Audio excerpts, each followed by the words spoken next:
Bismillahirrahmanirrahim. Assalamualaikum warahmatullahi wabarakatuh. Perkenalkan, nama saya Muhammad Yunus Alfian, mahasiswa Magister Ilmu Hukum pada Fakultas Hukum Universitas Sriwijaya. Kali ini saya ingin menyampaikan tentang relevansi materi dari mata kuliah Etika Jabatan dan Profesi Hukum dalam kehidupan sehari-hari dan terutama dalam kondisi saat ini di Indonesia. Kawan-kawan semua,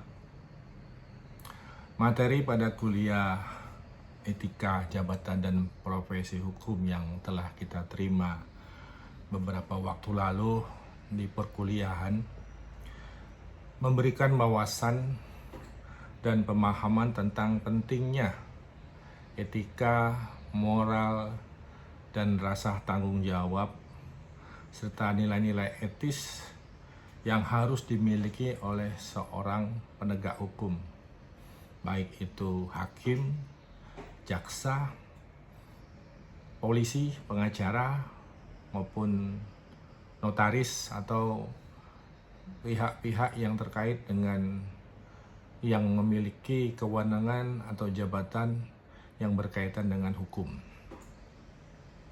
Tujuan dari mata kuliah tersebut dapat kita pahami, yaitu untuk memberikan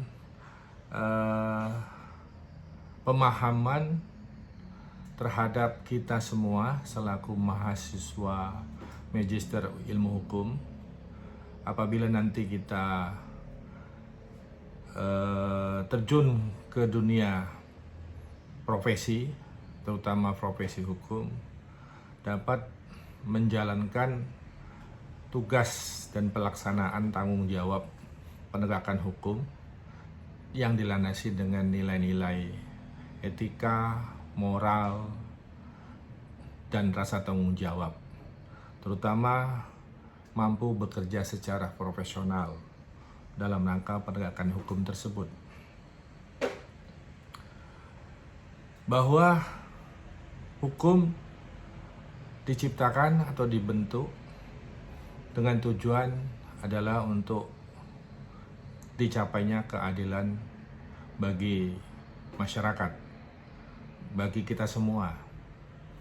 Dan hukum dibentuk untuk demi perlindungan kemanusiaan. Aturan norma disusun dalam bentuk hukum positif agar bisa kita taati semua, baik oleh masyarakat maupun oleh penegak hukum itu sendiri.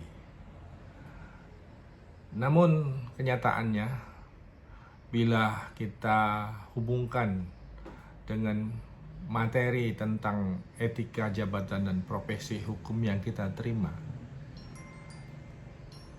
kita lihat dalam kehidupan sehari-hari seperti jauh panggang dari api ya. Masih banyak terlihat aparat hukum, baik itu hakim, jaksa, polisi maupun advokat, yang terlibat dalam pelanggaran hukum itu tersendiri. Terlihat bahwa mereka tidak melaksanakan penegakan hukum secara profesional, yang menegakkan hukum dengan berlandaskan pada pemahaman terhadap etika, moral, dan kode etik di masing-masing institusi.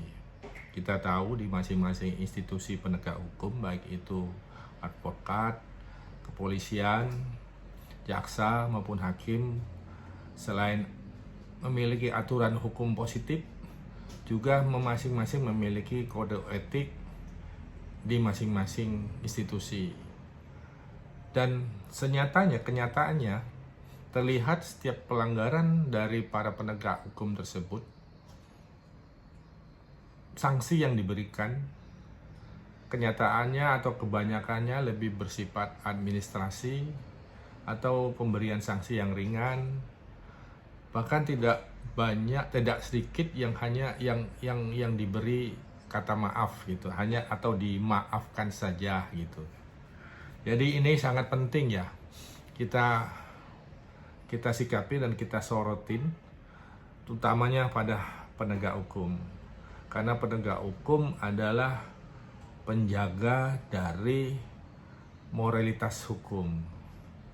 Bagaimana penegak hukum mampu membersihkan kejahatan, perilaku pelanggaran hukum kalau penegak hukumnya sendiri tidak memiliki rasa etika moral yang tinggi dan rasa tanggung jawab yang tinggi secara profesional terhadap tugas dan tanggung jawabnya. Masih jelas dalam ingatan kita beberapa waktu yang lalu ada seorang mantan pegawai Mahkamah Agung yang tertangkap dan di tangannya juga tertangkap barang bukti uang hampir 1 triliun rupiah, yang mana diduga uang tersebut hasil dari jual beli perkara atau mafia peradilan yang selama ini kita kenal selama kurang lebih 10 tahun sampai yang bersangkutan pensiun. Tertangkapnya beliau ini juga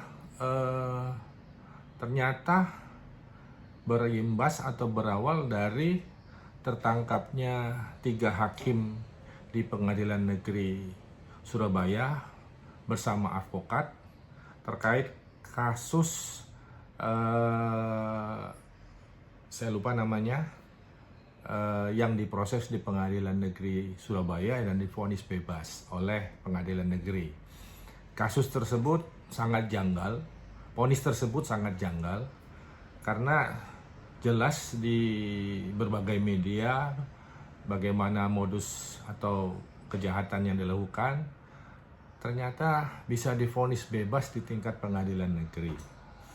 Setelah ditelusuri ternyata ada permainan, penyalahgunaan wewenang jual beli perkara yang melibatkan advokat dari tersangka bersama hakim dan bersama mantan pegawai Mahkamah Agung tersebut yang namanya Jarof Richard apa ya. Nah inilah belum lagi kasus-kasus lain ya, banyak.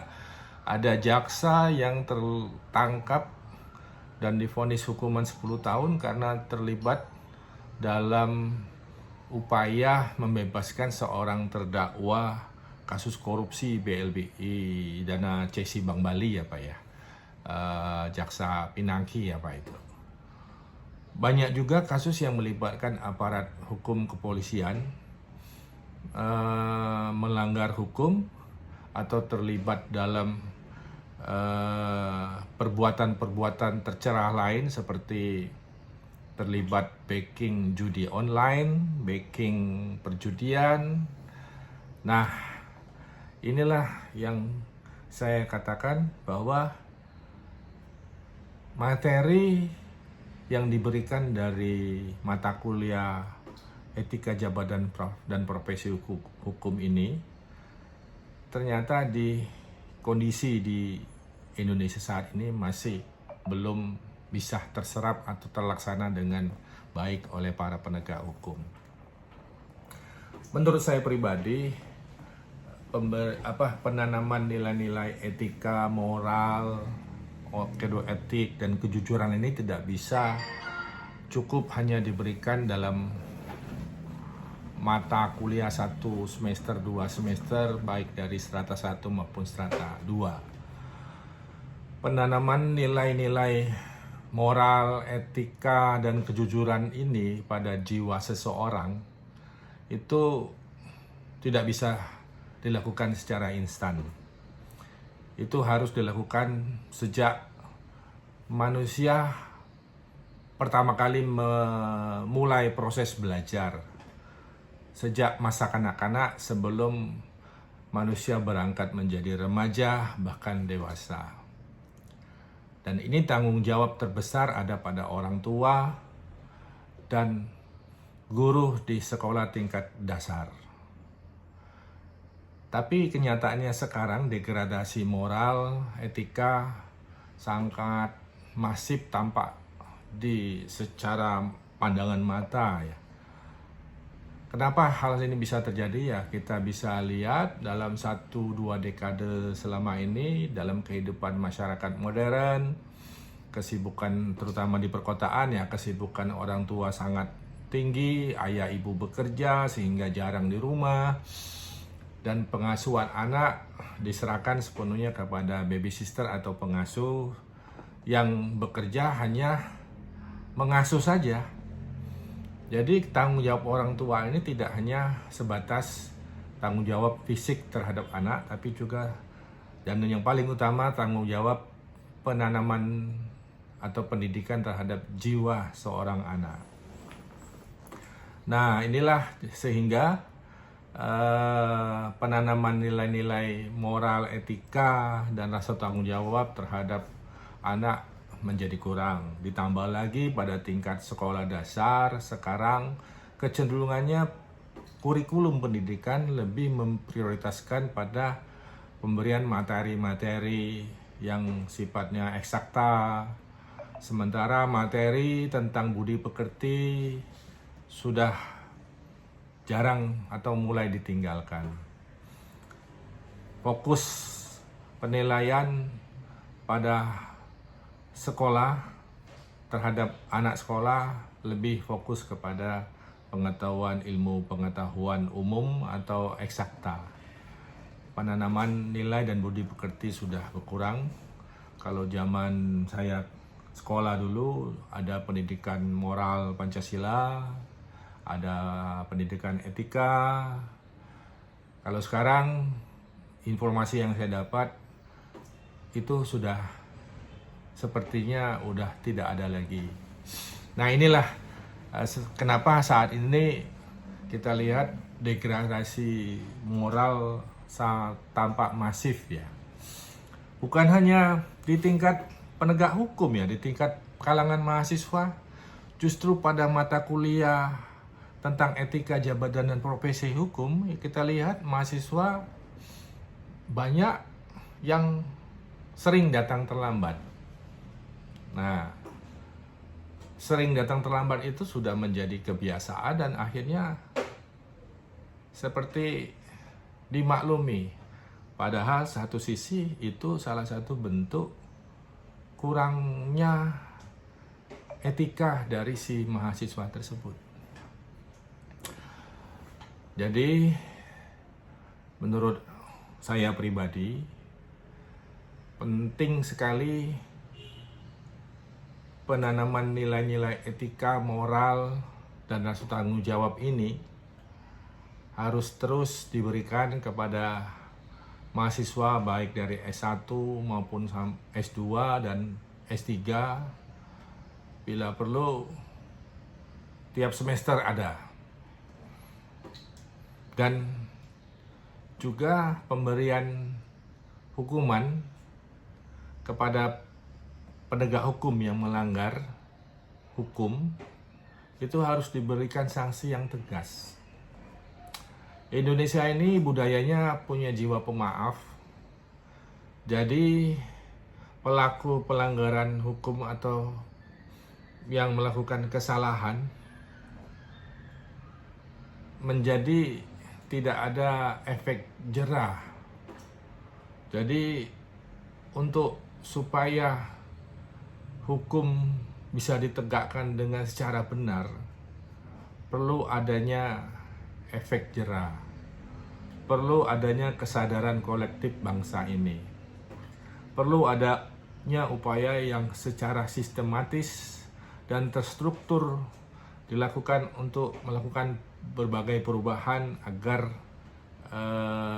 penegakan hukum di Indonesia ini menjadi lebih baik. Secara sistematis adalah dilakukan kepada semua golongan, semua tingkatan, semua wilayah dari Sabang sampai Merauke, secara terstruktur dilakukan dari tingkat atas sampai ke bawah, dibuat secara lembaga yang benar. Dan satu lagi yang penting, perlunya ada shock terapi. Pelaku tindak korupsi yang nilainya sangat signifikan perlu diberi shock terapi di Indonesia ini, yaitu diberi hukuman mati. Saya setuju pelaksanaan hukuman mati terhadap pelaku korupsi yang nilainya sangat signifikan, apalagi yang dilakukan oleh penegak hukum. Karena apa? Perbuatan korupsi ini adalah satu bentuk kejahatan yang luar biasa yang disebut extraordinary crime. Di beberapa negara, pelaksanaan atau penerapan hukuman mati terhadap pelaku korupsi sudah dilaksanakan, dan ternyata itu hasilnya terlihat ada penurunan terhadap kasus-kasus korupsi di negara tersebut. Jadi itu menurut pandangan saya bahwa pemberian atau materi kuliah tentang etika jabatan dan profesi hukum ini sangat bermanfaat, memberi wawasan yang luas tentang pentingnya etika, moral, dan nilai-nilai etik serta rasa tanggung jawab bagi kita semua ya, untuk bisa dalam kehidupan sehari-hari diterapkan, taat pada aturan, taat pada hukum, dan profesional dalam melaksanakan tugas dan tanggung jawab. Saya akhiri, wabillahi taufik wal hidayah, wassalamualaikum warahmatullahi wabarakatuh.